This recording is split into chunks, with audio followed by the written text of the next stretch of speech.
Jaya Radha Madhava Kunja Vihari Jaya Radha Madhava Kunja Vihari Jaya Radha Madhava Kunja Vihari Jaya Radha Madhava Kunja Vihari Jaya Gopi Jana Vallabha Girivaradhari Jaya Gopi Jana Vallabha Girivaradhari Jaya Gopi Jana Vallabha Girivaradhari Jaya Gopi Jana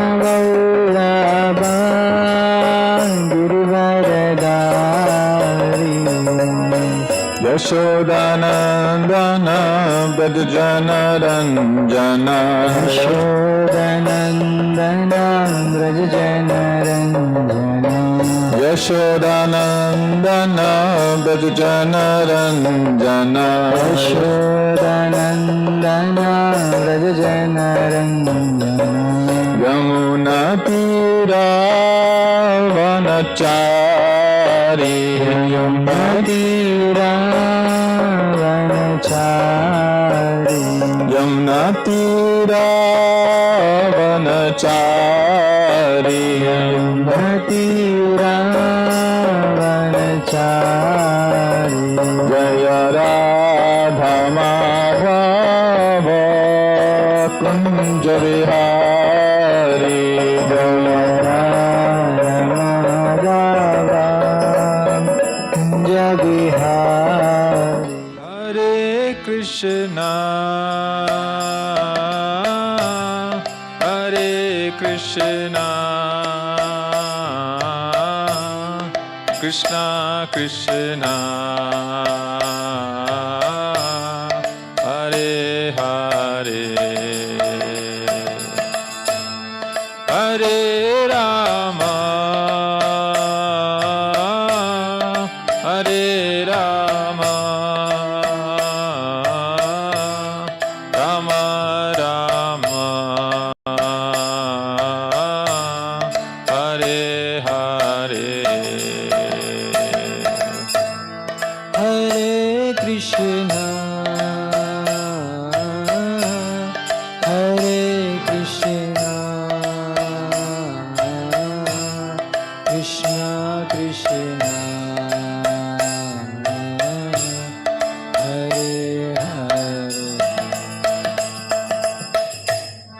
Hare Rama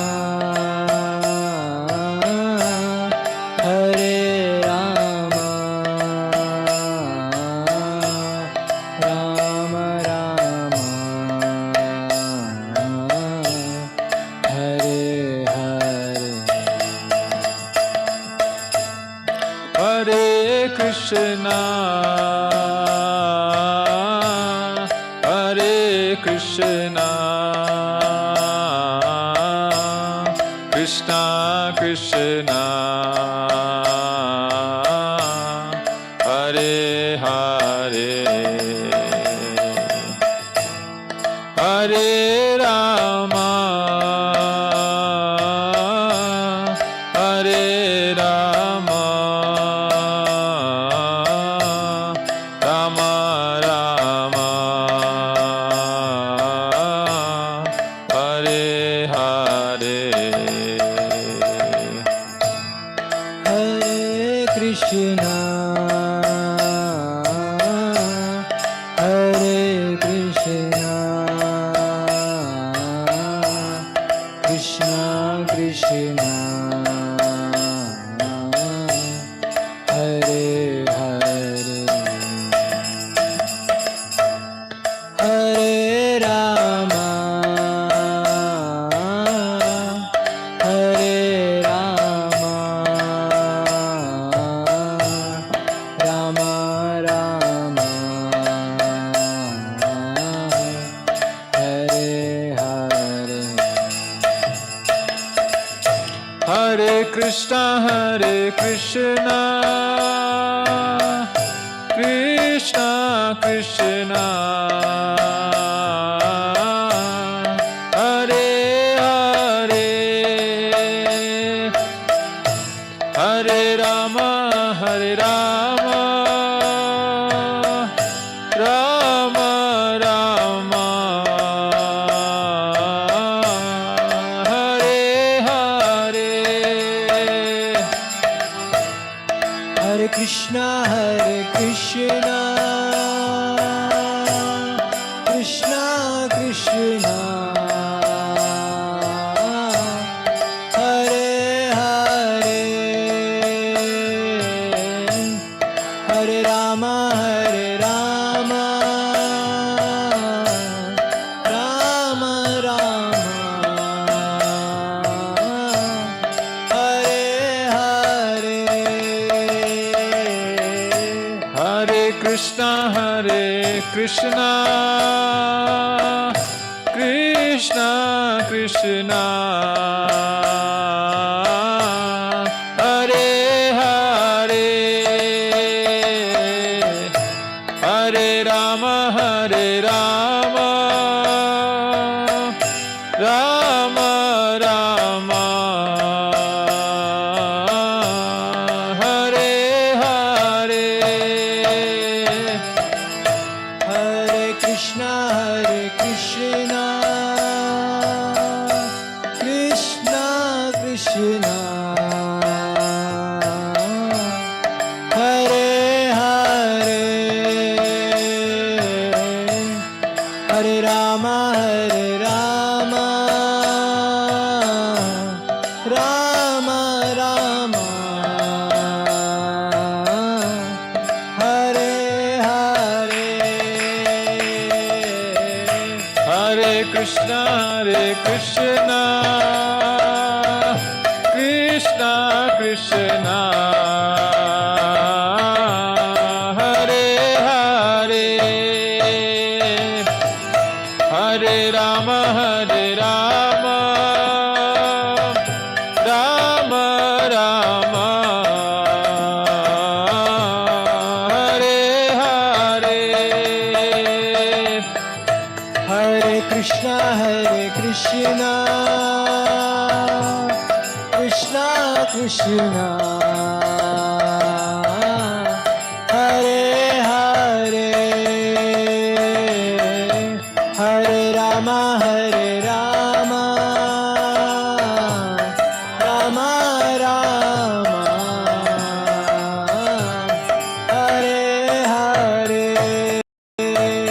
Jaya Krishna Balaram Jaya Krishna Balaram Krishna Balaram Jaya Krishna Balaram Balaram Jaya Krishna Balaram Krishna Balaram Jaya Krishna Balaram Jaya Gauranitai Jaya Gauranitai Gauranitai Jaya Gauranitai Jaya Gauranitai Jaya Gauranitai Gauranitai Jaya Gauranitai Jaya Jaya Prabhupada Prabhupada Prabhupada Prabhupada Jaya Jaya Prabhupada Prabhupada Prabhupada Prabhupada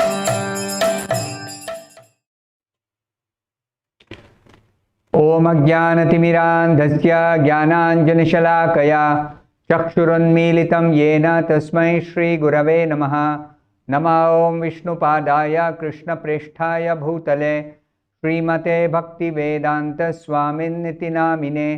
नमस्ते सारस्वते देवे गौरवाणी प्रचारिणे निर्विशेष शून्यवादी पाश्चात्यदेशतारिणे। जय श्री कृष्ण चैतन्य प्रभु नित्यानंद श्री अद्वैत गदाधर श्रीवासादि गौरभक्तवृंद। हरे Krishna Krishna Krishna Hare Hare Hare Ram Ram Ram Hare Hare.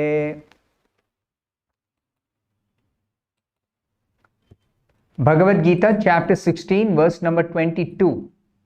Etair vimukta kaunteya tamodvarais tribhirnaraha acharyatyatmana shreyas tato yati param gatim. The meaning of this verse is, the man who has escaped these three gates of hell, O son of Kunti, performs acts conducive to self-realization and thus gradually attains the supreme destination. This 22nd verse, the last line is Tato yati param gatim, attains the supreme destination. And in the 20th verse, it was said Tato yanti adamam gatim, degrades to the most abominable or lowest type of existence. So this verse is describing how if one is able to escape these three gates to hell, lust, anger and greed. Previous verse described there are three gates to hell: lust, anger and greed. Kama, krodha, tata, lobha. Kama means lust, krodha means anger, lobha means greed. So lust, anger, greed, if you can escape these three gates which lead to hell, then you are saved from degradation. So Srila Prabhupada explains, the more a person is freed from lust, anger and greed, the more his existence becomes pure.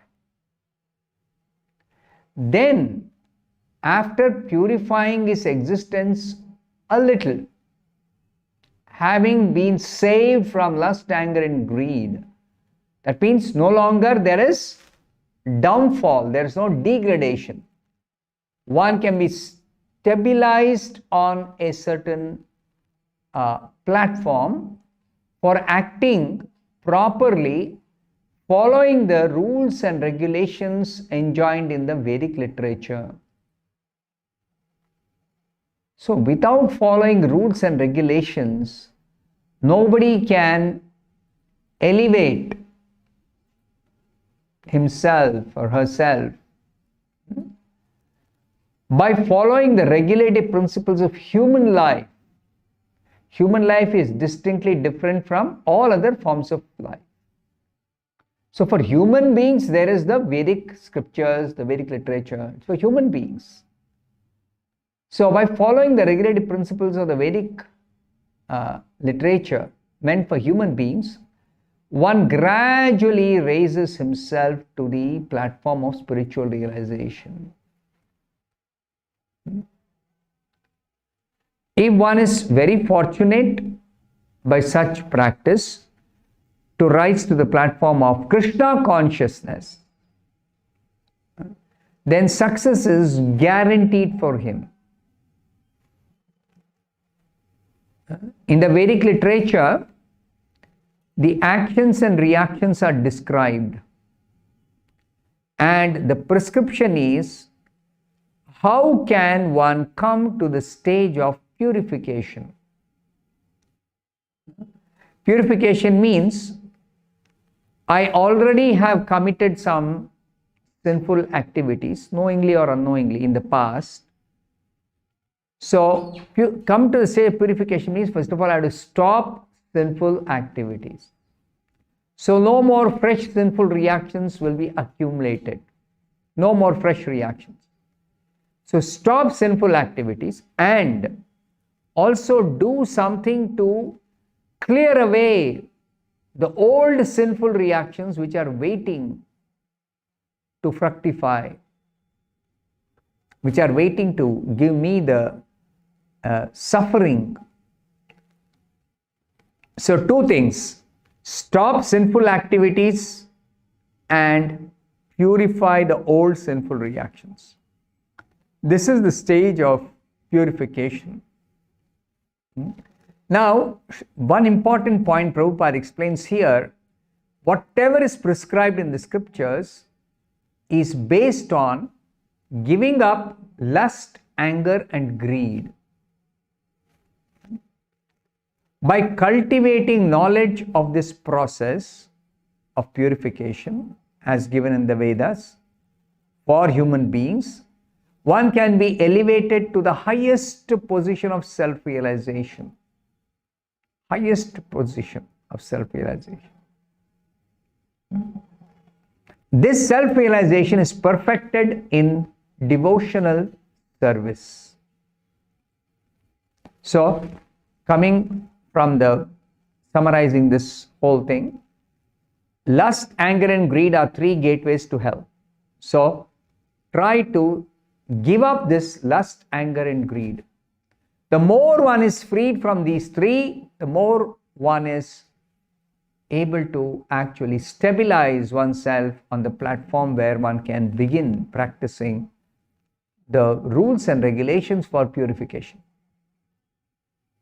And the entire prescription in the Vedas is how one can actually come to the stage of purification where one gradually begins to elevate oneself by following the rules and regulations given in the scriptures. And this process gradually leads to self-realization. Self-realization is perfected in devotional service. In devotional service, liberation of the soul is guaranteed.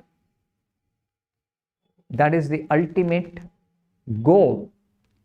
So therefore, according to the Vedic system, there are 4 varnas and 4 ashramas. And the different rules and regulations for different varnas and ashramas, if somebody is able to follow, then gradually they will be elevated to the stage of perfection and they are liberated. Bhagavad Gita, chapter 16, verse 23. Yash shastra vidhim utsrujya vartate kamakarataha nasa siddhim avapnoti na sukham na param gatim. The meaning of this verse is, but he who discards scriptural injunctions and acts according to his own whims attains neither perfection nor happiness nor the supreme destination. Shastra vidhi, or the direction given in the Shastra, is according to the different varnas and ashramas. Everyone is expected to follow these rules and regulations. This varnashrama system is specially meant for the civilized human being. And everybody in a civilized society fits into a particular varna and a particular ashram. Varna is more or less based on the inclination to work, because according to the inclination to work, they can either do Brahmanical type of work or Kshatriya type of work or Vaishya type of work or Shudra type of work. But then there is the ashrama also. Ashrama is spiritual order. 4 stages of spiritual development. Brahmacharya, Grahastha, Vanaprastha, Sannyas. Student life, householder life, retired life and renounced life. All are meant for elevation to the platform of self-realization, whereby one can actually ultimately become liberated and go to the Supreme Lord's personal abode. Go back to Godhead. But if one does not follow the rules and regulations of the scriptures and acts whimsically according to his lust, greed and anger, then he will never be perfect in his life. So what does this mean?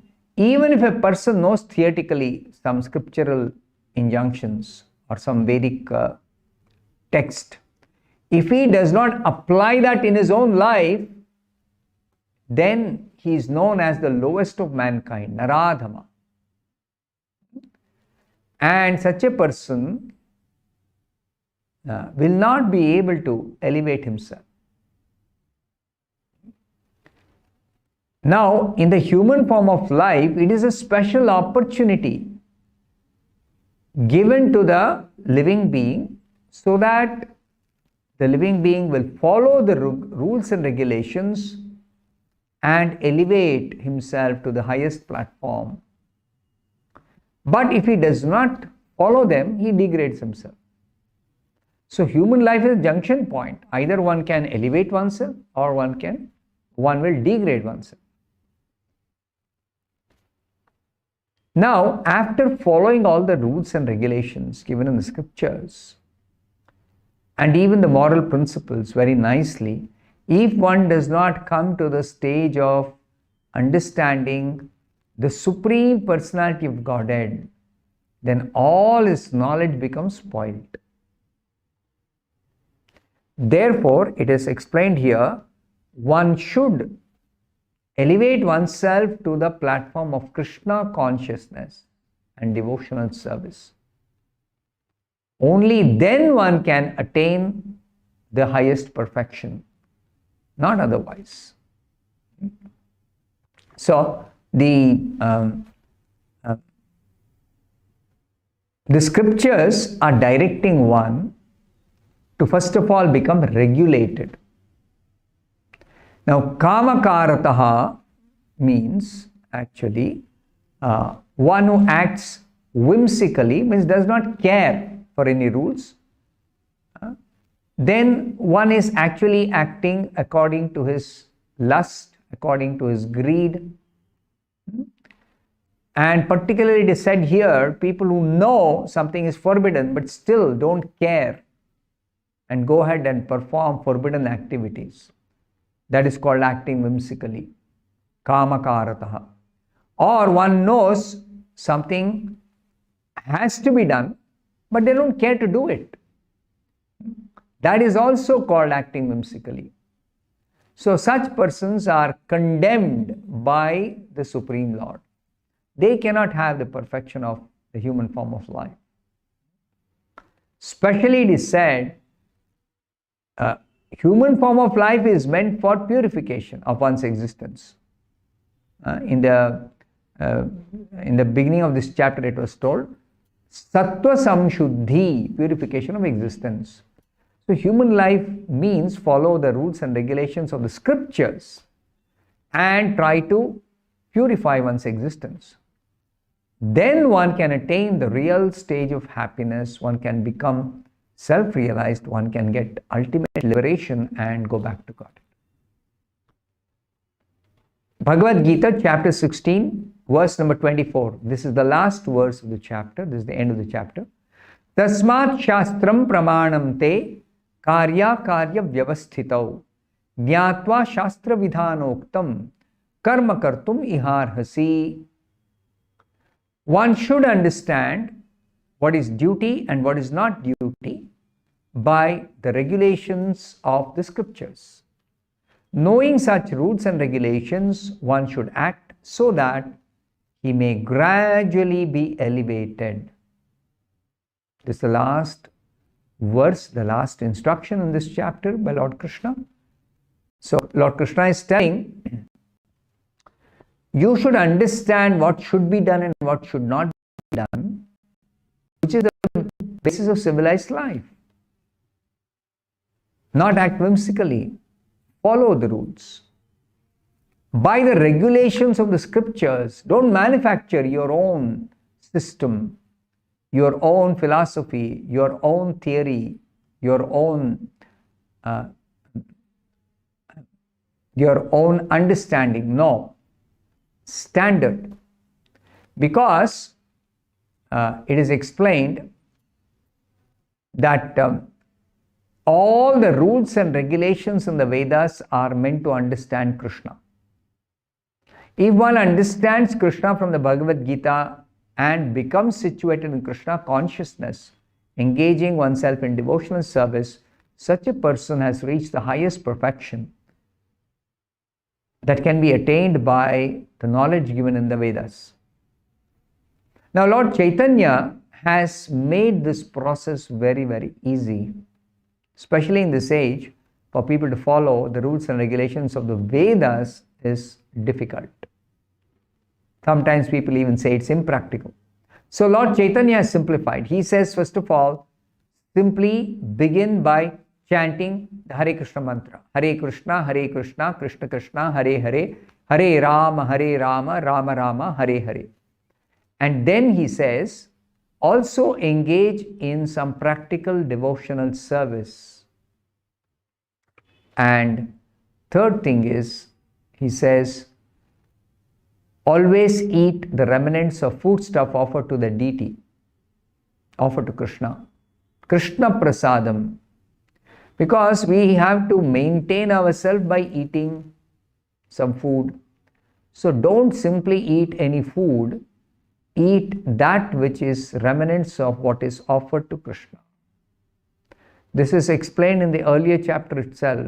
Yajna shishta ashinaha santaha muchyante sarva kilbishaihi bhunjate te tu agam papa ye pachanti atma karanat. So many places. Earlier it is told. Patram pushpam phalam toyam yome bhaktya prayachati tadaham bhakti uparutam ashnami. Krishna says, I accept whatever you offer in the form of this water, leaf, fruit, flowers, etc. And then I eat. And remnants of what Krishna leaves behind after his eating, that is called prasadam, Krishna prasadam. Yat karoshi yadashnasi yadjuhoshi dadasi yat tapasyasi kaunteya tat kurushva madarpanam. So these are all devotional practices, practice of devotional service. But important thing in this practice of devotional service is two things mentioned here out of the three items. One is, it says, Lord Chaitanya says, practice devotional service. But it begins with chanting Hare Krishna, and very important to also eat only Krishna prasadam. Now, one who is directly engaged in all these devotional activities need not study the scriptures, need not try to find out what are all the rules and regulations of the varnashrama system, need not. Because the conclusion is already reached when one is taken to Krishna consciousness. And for people who are not in Krishna consciousness, they have to gradually elevate themselves by following all the rules, beginning with that acceptance of the position, one's position in the civilized society according to one varna and one ashrama. So either follow all the rules and regulations in the scriptures meant for human beings, the varnashrama dharma, or directly take to Krishna consciousness. Of course, in this age, it is recommended one directly take to Krishna consciousness by simply beginning to chant Hare Krishna, associate with devotees, perform some devotional service, take prasadam. Like this, one can actually become gradually elevated to the stage of perfection. Krishna consciousness itself is a stage of perfection. And one is guaranteed to get self-realization, liberation, and going back to Godhead. I'll take some questions now. Is it true that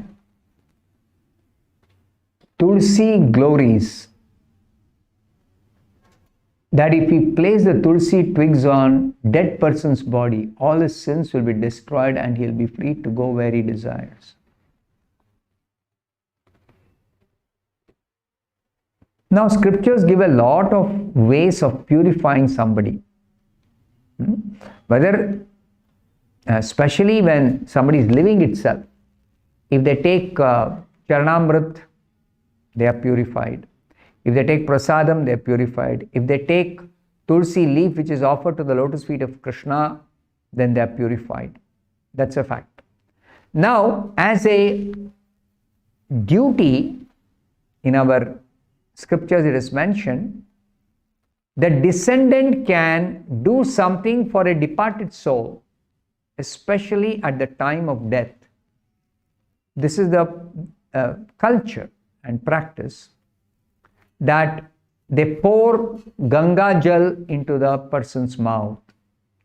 They chant the holy name of God, Hare Krishna or Narayana or Rama, name of the Supreme Lord, into the ears of the person who is just dying.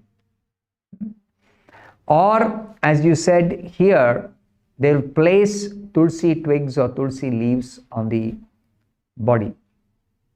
All these are meant for purification, yes.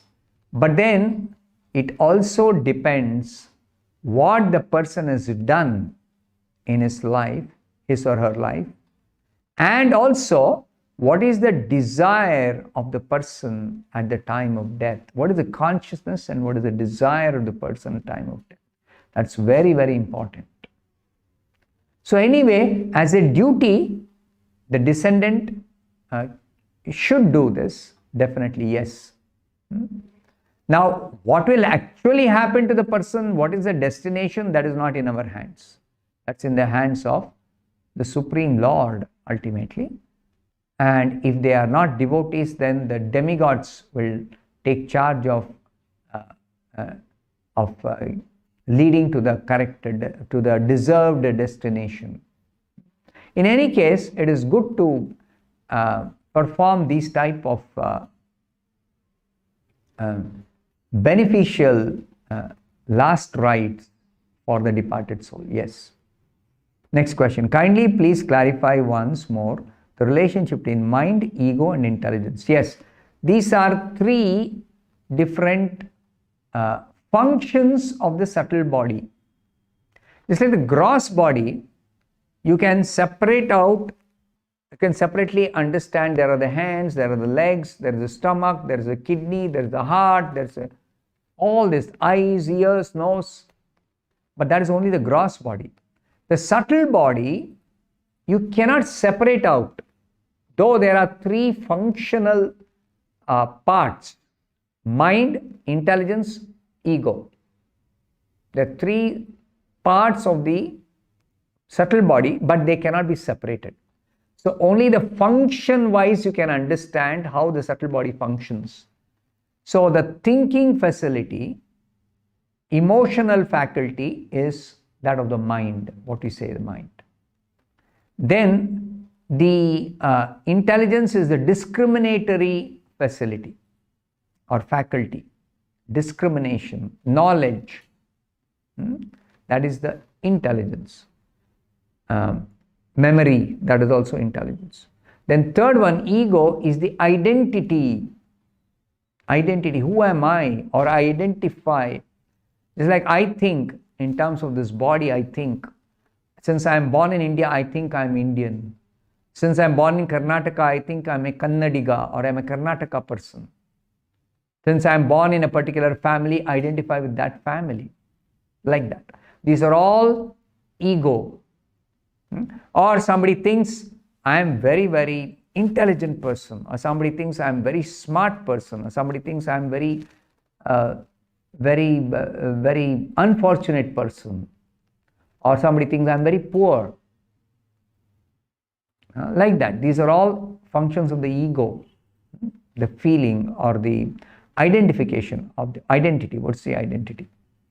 And this false ego or ego, ahankara, is full of so many such conceptions of the self. So many.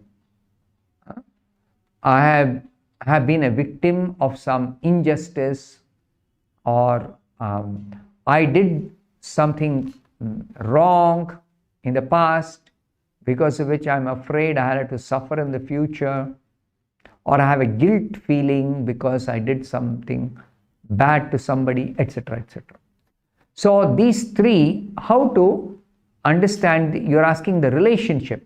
Now actually there is no relationship between the three. There is no relationship. The hierarchies, if you're referring to the hierarchy mentioned in the 3rd chapter, it says, Indriyani paranyahu indriyebhya param manaha manasastu parabuddhi yo buddhe paratastu saha. There is a hierarchy in this mind-body system that the senses are superior to dull matter, and the mind is superior to the senses, and the intelligence is superior to the mind, and the soul is superior to the intelligence, above even the intelligence.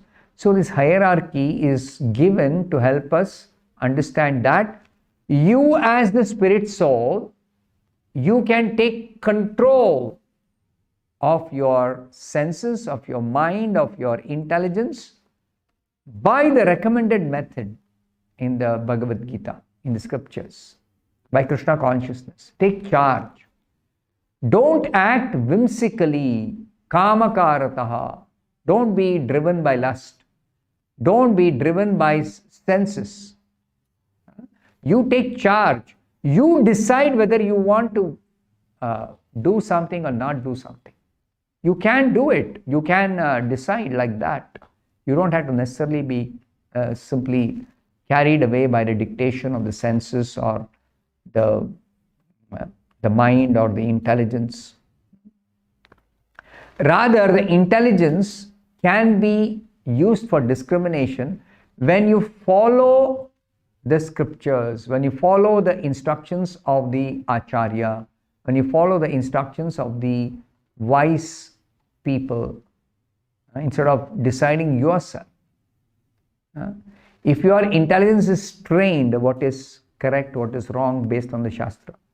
If your intelligence is trained to do the pious activity and avoid sinful activity, then the intelligence is properly discriminating and you follow the intelligence.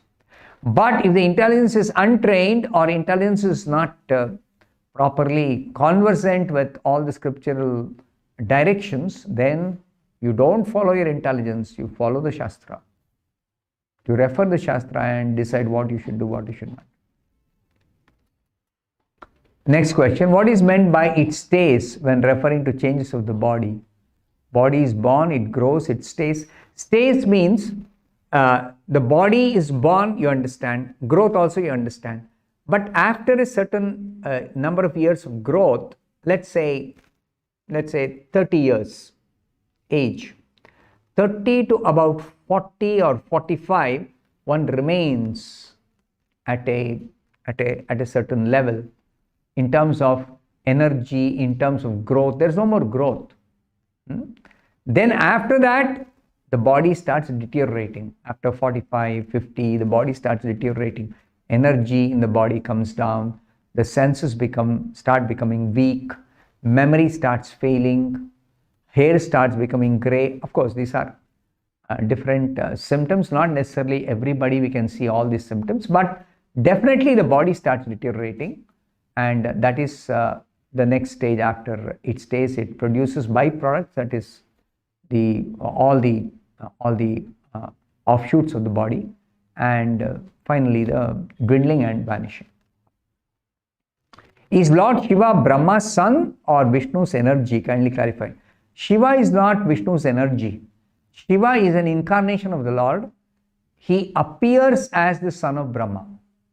Just like Krishna appears as the son of Vasudeva. Krishna is not Vasudeva's son. Similarly, Shiva is not Brahma's son. He appears as Brahma's son in this world. He is an incarnation of the Supreme Lord for a specific function. The function of destroying, destruction, bringing about destruction, and function of being the director of the mode of ignorance, director of Tamoguna, and he's got multiple functions like that. He's also in the position of a Devata, a controller. Bhagavatam 5.24. It is said at the time of devastation, Anantadev decides to destroy the entire creation. He becomes slightly angry. Then from his three-eyed Rudra, Shiva appears to destroy the entire creation. And when Uragas, the Siddhas, Gandharvas, Vidyadharas, many highly elevated sages constantly offer prayer to Lord Anantadeva, he pleases his personal associates, the foremost demigods, by sweet vibrational hymns emanating from his mouth. Then how does he destroy everything? Okay, this is the description of there are two kinds of devastation. One is the devastation where night of Brahma begins. At the night of Brahma begins, end of Brahma's day, night of Brahma begins. Then this elevated sages, they are protected. They don't die. But all residents of Swarga and below, they have to die. They cannot remain. These Siddhas, Gandharvas, Vidyadharas, elevated personalities, they are protected by Lord Anantadeva. So I'll stop here. Thank you very much. Hare Krishna.